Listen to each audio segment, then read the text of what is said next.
आजकल के लोगों का एक अलग ही ट्रेंड बन गया है कि सेक्स को बहुत अच्छा एंजॉय करना है, वो भी बिना कॉन्डम के।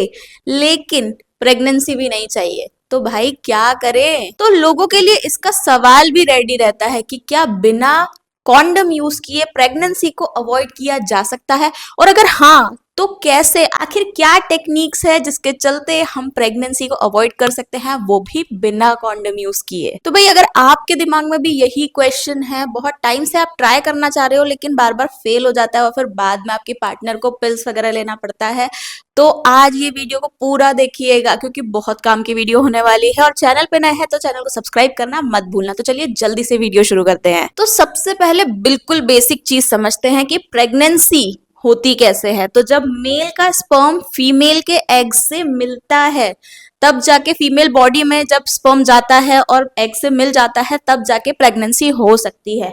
और ये प्रोसेस तब होती है जब फीमेल बॉडी का ओव्यूलेशन चल रहा हो।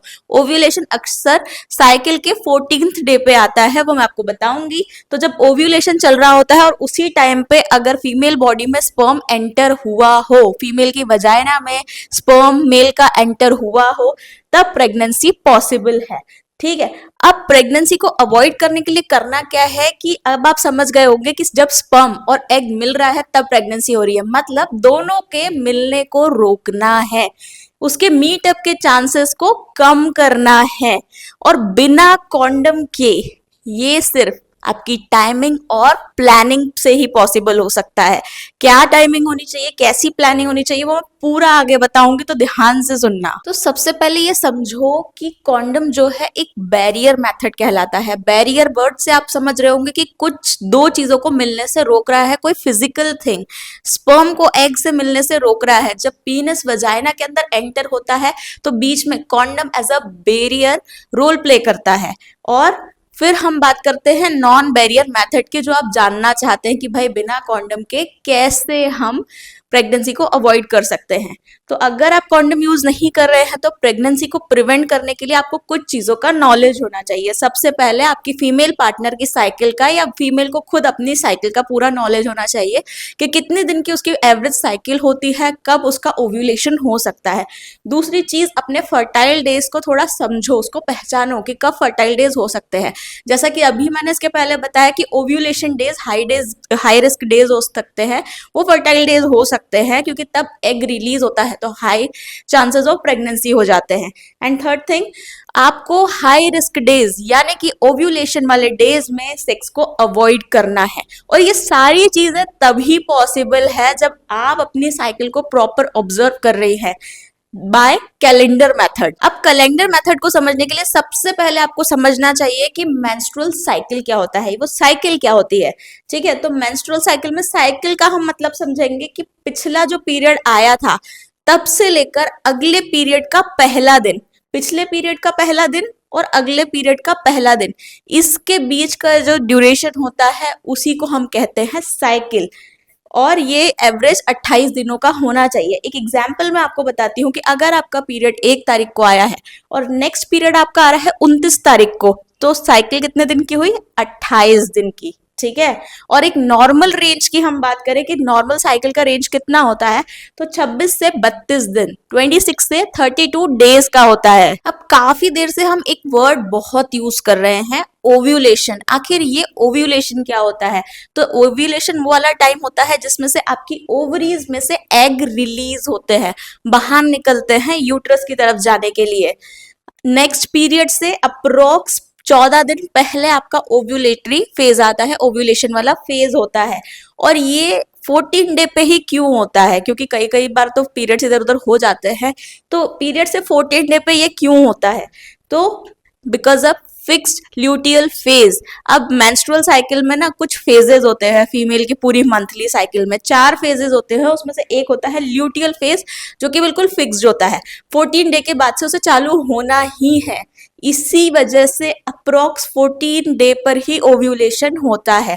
अब भाई मैं थोड़ा सा आपको ये फेजेस के बारे में भी बता दूं कि आखिर क्या होता है, वरना सोचोगे कि पता नहीं मैडम क्या बता रही है। तो जो आपकी साइकिल होती है पूरे महीने भर की 28 दिन की, वो 4 फेजेस में होती है, जो आपकी महिला मित्र की जो साइकिल होती है।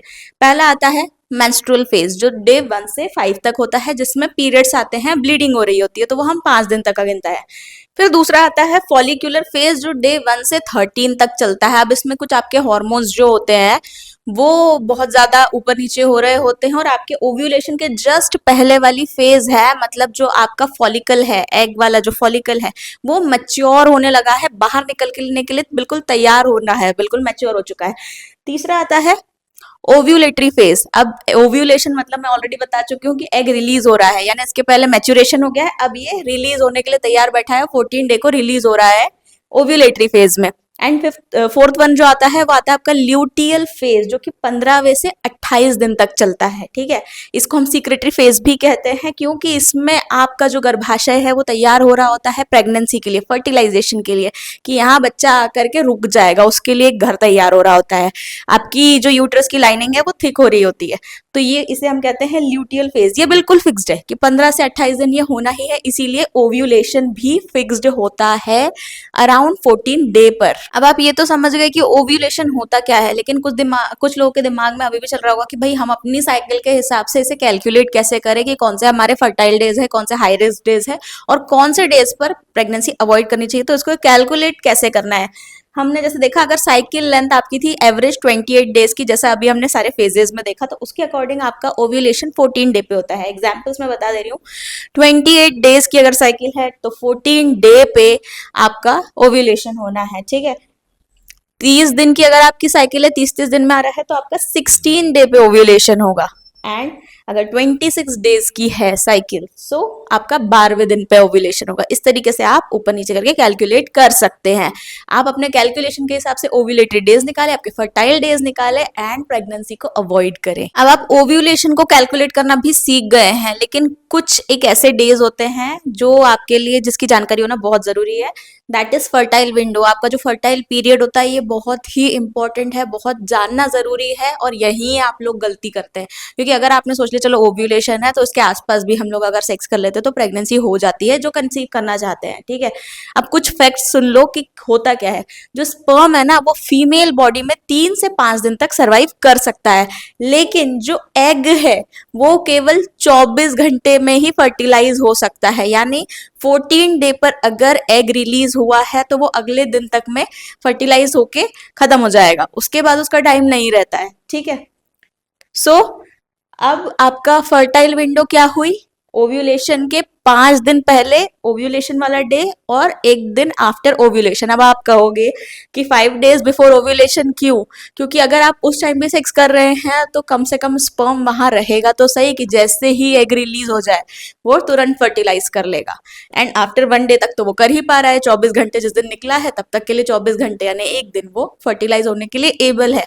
तो ये आपकी फर्टाइल विंडो के बारे में आपको जानना जरूरी है। अदरवाइज आप ये कहते हैं हम तो ओव्यूलेशन के हिसाब से कर रहे हैं, फिर भी कंसीव नहीं कर पा रहे। ये उनके लिए जो कंसीव करना चाहते हैं और जो रिस्क पीरियड वाले हैं कि इसमें नहीं करना है, तो ये डेज याद कर लो कि हमें बिना कॉन्डम्स के प्रेगनेंसी को कैसे अवॉइड करना है। ये डेज पे नहीं करना है बाबा। एक छोटे से एग्जाम्पल से आपको समझाती हूँ आपके 28 डेज साइकिल का, जिससे आपको पूरी तरीके से क्लियर हो जाए कि क्या चीजें सही है क्या गलत है, कब प्रेगनेंसी अवॉइड करनी है। तो अगर डे 1 आपका पीरियड का पहला दिन है और ओव्यूलेशन डे 14 है, तो आपके फर्टाइल डेज हो गए 9 से 15, यानी ओव्यूलेशन के 5 दिन पहले से लेकर अगले दिन तक, ओव्यूलेशन के अगले दिन तक 9 से 15 दिन आपके फर्टाइल डेज हो गए। इस टाइम पे प्रेगनेंसी का हाई रिस्क होता है, और इसी ड्यूरेशन में अगर आपने कॉन्डम के बिना सेक्स कर लिया तो भाई प्रेगनेंसी के चांसेस तो हैं, बिल्कुल हाई रिस्क है। अब भाई सेफ डेज क्या होते हैं? तो जो फर्टाइल विंडो के बाहर के दिन हो गए, उसके अलावा वाले दिन हो गए, वो सेफ डेज हो गए हैं, लेकिन कंपैरेटिवली मतलब इसमें लोअर रिस्क होता है। लेकिन सेफ डेज का मतलब ये नहीं है कि बिल्कुल तुम जीरो रिस्क पे आ गए तो कुछ भी करोगे। समझो, कैलेंडर मेथड इसीलिए तभी एप्लीकेबल है जब आपकी साइकिल बिल्कुल रेगुलर हो, आप प्रॉपर ट्रैकिंग करते हो और पूरे डिसिप्लिन के साथ इसे फॉलो करते हो, तभी आप कैलेंडर मेथड को अडॉप्ट करें, अदरवाइज ना करें। अब एक और जरूरी बात समझो भाई, बहुत जरूरी चीज, कि आपका कैलेंडर मेथड फेल भी हो सकता है। पर कब हो सकता है ये एक चीज जान लो। कुछ कंडीशंस होती हैं, लाइक अगर आपके पीरियड्स इरेगुलर है, या आप पीसीओएस वाली कंडीशन में है, बहुत ज्यादा स्ट्रेस स्ट्रेस लेते हैं, फ्रीक्वेंटली वेट चेंज होता है, ट्रैवल कर रहे होते हैं, आप में कोई इन्फेक्शन वगैरह की टेंडेंसी है या कोई इन्फेक्शन आपको हो रखा है या किसी चीज़ की मेडिकेशंस पे आप है, दवाइयाँ ले रहे हैं, तो इन सारी कंडीशन में होता क्या है कि आपका जो ओव्यूलेशन है, ओव्यूलेटरी फेज है, वो शिफ्ट हो सकता है, जिससे आपकी कैलकुलेशन गलत हो सकती है। तो भाई कैलेंडर मेथड भी फेल हो सकता है, डिपेंडेंट नहीं होना उस पे। अब भाई कैलेंडर मेथड के बाद दूसरा मेथड आता है विड्रॉल मेथड। विड्रॉल से आप समझ भी रहे होंगे, विड्रॉल का मतलब होता है निकाल देना, बाहर निकाल देना। तो इजैक्यूलेशन के पहले ही अगर पीनिस को बाहर निकाल दिया जाए तो उसे हम कहते हैं विड्रॉल मेथड। बट ये भी काफी ज्यादा रिस्की होता है। क्यों? क्योंकि इजैक्यूलेशन जब होने वाला होता है, मेल जब डिस्चार्ज होने वाला होता है, उसके पहले जस्ट एक फ्लूइड निकलता है जिसे हम कहते हैं प्रीकम, और प्रीकम में भी बहुत सारे स्पर्म्स प्रेजेंट होते हैं जो कि प्रेगनेंसी करा सकते हैं। So it is also risky, बहुत ही ज्यादा रिस्की है। टाइमिंग का थोड़ा बहुत एरर हो सकता है, इसलिए कहेंगे कि भाई अकेला विड्रॉल मेथड रिलायबल नहीं है। तीसरा मेथड जो एक्चुअल में आपके मिथ्स है, आपके दिमाग में बैठे हुए, तो उसे भी मैं क्लियर कर देती हूँ, बस्ट कर देती हूँ आपके मिथ्स को। ठीक है, आपके क्या मिथ्स होते हैं? स्टैंडिंग पोजिशन में करेंगे तो प्रेगनेंसी नहीं होगी। दूसरी चीज, सेक्स के बाद वॉश कर लेंगे तो प्रेगनेंसी नहीं होगी। भाई सेक्स के बाद वॉश करना इज ऑल गुड, आप हाइजीन मेंटेन कर रहे हैं, बहुत ही बढ़िया बात है। बट ये ऐसा सोचना कि वॉश कर लेने से सेक्स के बाद प्रेगनेंसी नहीं होगी, ये गलत है। यूरिन पास करना आफ्टर सेक्स, उससे भी प्रेगनेंसी नहीं होती है। यूरिन पास करना इज ऑल गुड, आप अपने प्रेशर को रिलीज कर रहे होते हो। अगेन ये सोचना कि यूरिन पास करने से प्रेगनेंसी नहीं होगी, ये भी गलत है। और पहले तो अपने दिमाग में बिठा लो, यूरिन पास करने का रास्ता और स्पर्म जाने का रास्ता अलग अलग होता है, इससे प्रेगनेंसी का कोई लेना देना नहीं है। अब ये सारी चीजें साइंटिफिकली गलत है, एक का तो रीजन मैंने बता दिया।